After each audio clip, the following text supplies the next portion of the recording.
Hello again everyone, it's another day of spoiler season. We've just got two more left after this. Today is the combat relics. Before we dive into that, I just want to shout the fact that last night after my video posted on yesterday's update, they did release the task list for Mistlin and Karamja, at least the easy and medium tier tasks. So this is on the wiki right now, and you can go and browse it if you want. And the wiki is really great during leagues, it's really easy to navigate, and you can click this little button up here. You don't need an account or anything, anyone can do it, and your browser will remember which of these you tick, so that when you're looking through the task list and stuff, it will filter the ones that only your region can do. It's a really nice tool when you're browsing the wiki during leagues trying to find your next task or whatever. So I have been working on this plan for day one basically, but I'm waiting until we know for sure which point boundaries are gonna get you each tier before I make a video on it. If you want to get this sheet though, I did post it on my community page, so just go to the latest post and click the link. You can use this sheet for whatever purposes. I've put in like breakpoints at the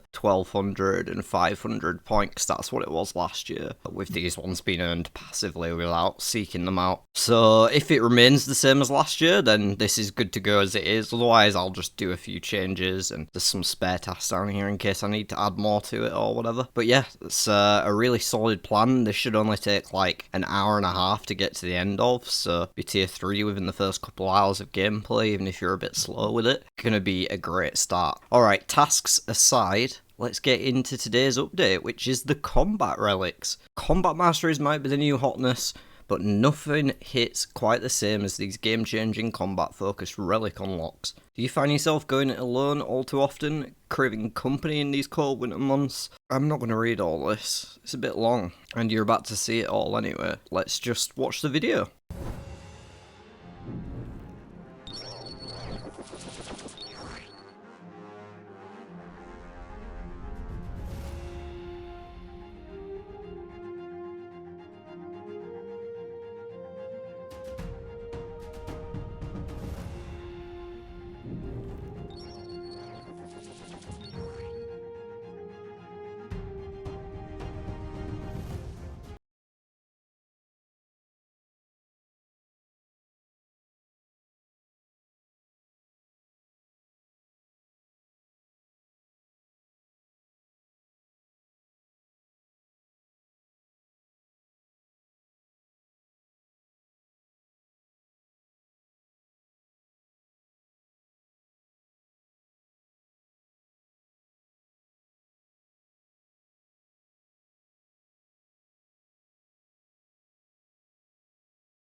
Okay, so we've got Last Stand, Guardian, and the Specialist. 3 relics, we don't know what tier yet, but they all will be the same tier. You'll have to pick between these. Last time around, the relics of this power level, at least the Last Stand and Guardian, were the final tier, which was tier 8. So I would imagine these are either 7 or 8 this time, depending on how many tiers there is, and what they want to do with the final tier, whether they want to make that the combat tier or not. But definitely some powerful effects here that could work alongside combat masteries and could definitely have some niche use case scenarios that could be exploited for massive gains. First up, we've got Last Stand. If damage would reduce you to 0 HP, you're instead reduced to 1, and for the next 16 ticks, you cannot be reduced to 0 HP. Your combat stats are instantly boosted to 255, but begin draining rapidly back down to their base level. When the effect ends, all incoming damage is nullified, and the player is healed based on the damage they dealt over the last 16 ticks, which with most combat masteries is going to be a 2-tick attack attack speed with the majority of weapons, unless you're using something that's super quick already, like a blowpipe, or something that's slower, like a Darrock's axe. It might be like 4 attacks, but you do remain at 1 HP during this process, so running around with a Darrock's axe and 255 strength at 1 HP is not necessarily the worst idea. Oh, and accuracy, don't forget that. Your attack level is going to be up to 255, at least for the first attack. So yeah, there's some crazy things you could do with this. Oh, and it has a cooldown of 3 minutes or death once it has been used. I feel like this is great for anyone who's just not confident in the PVM ability. Even me, I am confident in my PVM ability. I'm probably going to be taking this one because I'm not so confident at things like Colosseum and Inferno, and I'm going to have to tackle those challenges this league, given the fact that I'll need to do them if I want to get all my combat masteries. So this is definitely, if you're worried about the Inferno, this is probably the one to pick, because it'll just give you that security, and if you do trigger it, you can just stand behind a wall for like 5 minutes once you've got things into a safe spot and just recover it, you know, make sure you've got that layer of safety and you'll be absolutely fine. Definitely a really cool effect, could dish out some massive damage as well while that trigger's happening, especially if you have something like a Darrock setup, but in any gear really, you can get like 8 attacks in that time with buffed starts. It's never going to be bad, and heal yourself up afterwards. Really cool. Last stand. Next up is the Guardian. Now I had this one last year, although it was slightly different. Don't think it was too different actually. I think this is pretty much the same as last time, except it only lasts for 30 minutes now rather than just being infinite.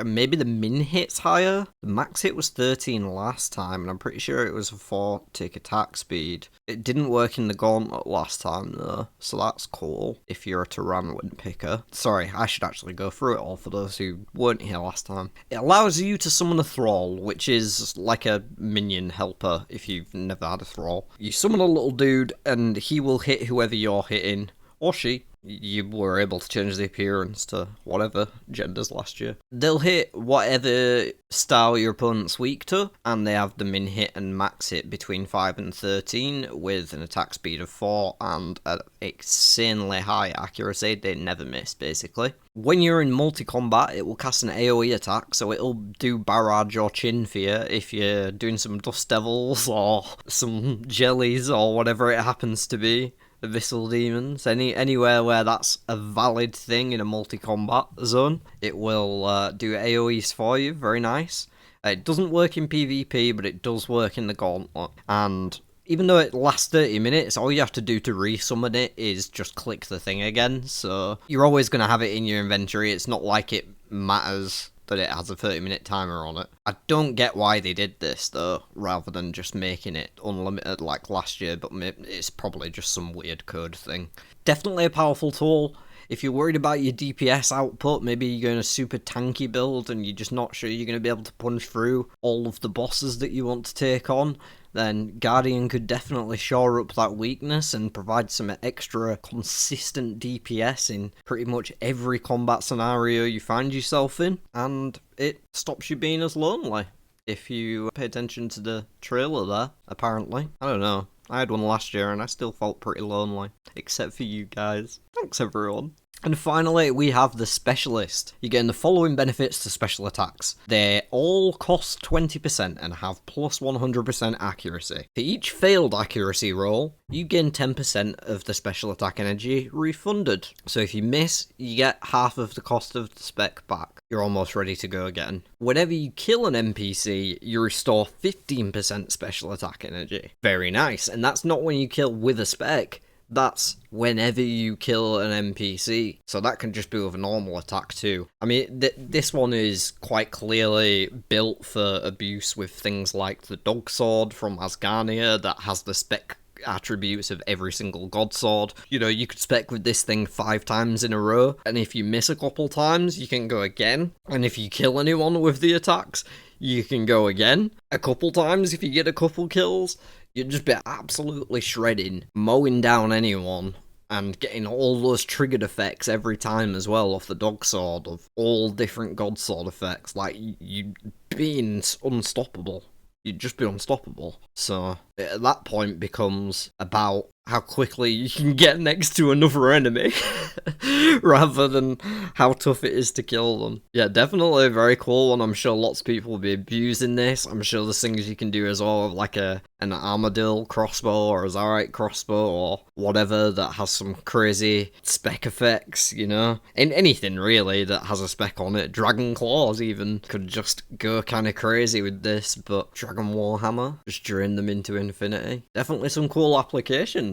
What are you guys thinking? Let me know in the comments. I'm excited to see the discussion around this tier. Personally, like I say, I'm leaning towards Last Stand at the moment, just so I can have that extra insurance in the Inferno and the Colosseum, because I am picking Valamor, and I've never done the Colosseum, and I've never done the Inferno. So this is feeling like a great little get out of jail free card to have in the back pocket for those scenarios to me. But yeah, definitely don't hate the other two either. Definitely a lot of cool things that can be done with the Specialist, and the Guardian is just super consistent. If you're not excited by either of the other two, this is the one to default to, because you know you will get value out of it in every combat scenario you're in. Well, I'm excited to see what everyone thinks about these. Make sure you hit that like button if you enjoyed the video, and stay subscribed. I will have that task list route thing coming out as soon as we know the points boundaries, which should be in the next couple of days. There's a stream on Monday night that Jagex are doing about leagues. I might live stream that here on YouTube if you guys want. Let me know in the comments for sure if you want me to do that, and I'll set it up. I usually do like the summits, and it's cool, so I don't mind doing live streams now and then for covering the things that Jagex are broadcasting, because I know they don't always broadcast it on YouTube. That's going to be all from me on this one. Look after yourselves, be lovely to one another, and I'll see you on the next one.